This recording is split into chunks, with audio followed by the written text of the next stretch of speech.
Okay. Hi everyone. My name is Sefer. Today I'll walk you through the Medibank cybersecurity breach of 2022, one of Australia's biggest and most damaging data breaches. Executive summary. So, here, in simple terms, we're going to talk about 9.7 million records leaked, names, Medicare, even health claims. Attackers used stolen credentials to break in. Medibank's weak security culture and late response made it worse. And legally, we argue Medibank breached the Privacy Act 1988 and failed its obligation under the Notifiable Data Breach Scheme. So, this wasn't just a hack, it was also a legal and ethical failure. Case background. A quick background of Medicare is Australia's largest health insurer, which means this data breach hit harder because health data is extra sensitive. October 2022, suspicious activity spotted. November 2022, ransom demand refused. Data dumped on the dark web. Stakeholders? Medicare itself, 9.7 million customers, regulators like the OAIC and the whole government, because this became a national issue.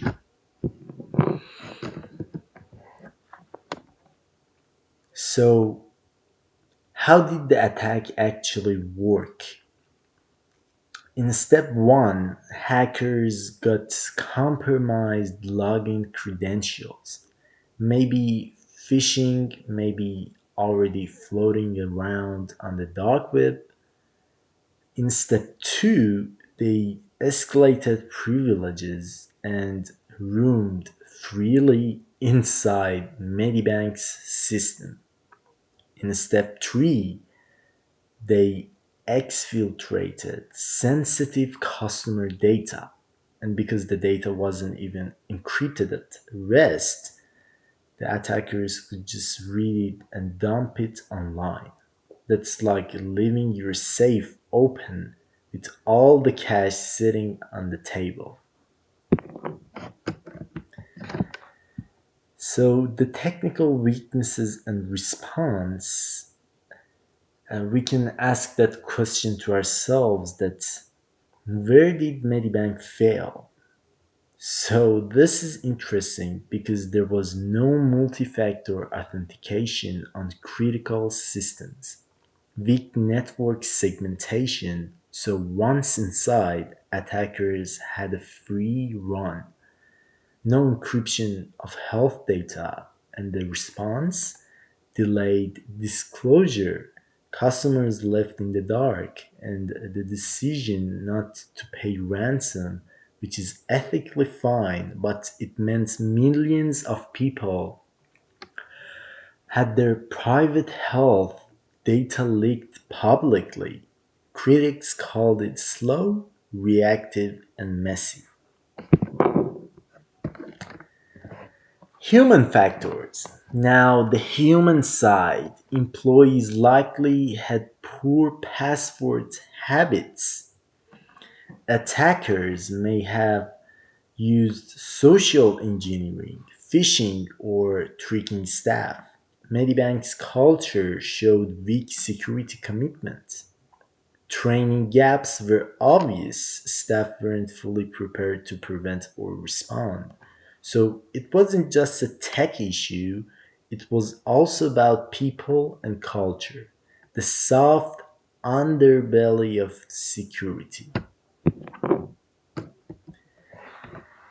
In this slide, we have legal and regulatory framework that, you know, they not uh, doing well under them because you can see what happened right now. So let's bring the law in.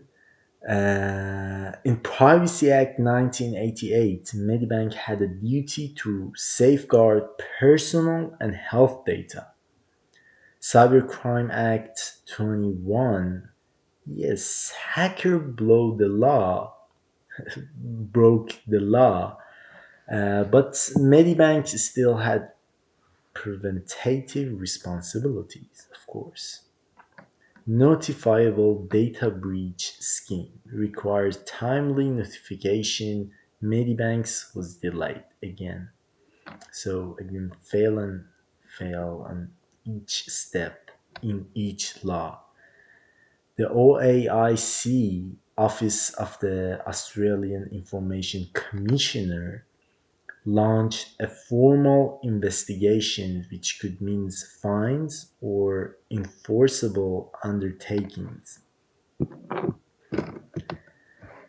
So, was this legal breach? Absolutely yes. Why? Sensitive health data wasn't encrypted. MFA and basic controls weren't implemented. Notification was not fast enough. Put it together, this equals a breach of the Privacy Act and NDB obligation. More than that, it shows systematic negligence in corporate governance. Legally and ethically, Medibank failed. In conclusion, we get to the key findings and a recommendation for improvement. So, the key functions are weak technical controls, major human failures, and legal breaches. So our recommendation are mandatory encryption for health data, zero trust approach to networks, staff training across all levels, not just IT, and stronger penalties and faster breach notifications. If we don't raise the bar, the next breach could be even worse. This work draws on incredible sources: OAIC reports, ABC and Guardian coverage, Australian Cybersecurity Centre advisors, Medibank's own disclosures, and legal journals. Full APA references are, as you can see here. And that's it. So, thank you for listening. The Medibank breach reminds us that cybersecurity isn't just about firewalls and passwords, it's about law, ethics, and culture. And then, when companies fail at that, millions of people pay the price. So, thank you for listening again. See ya.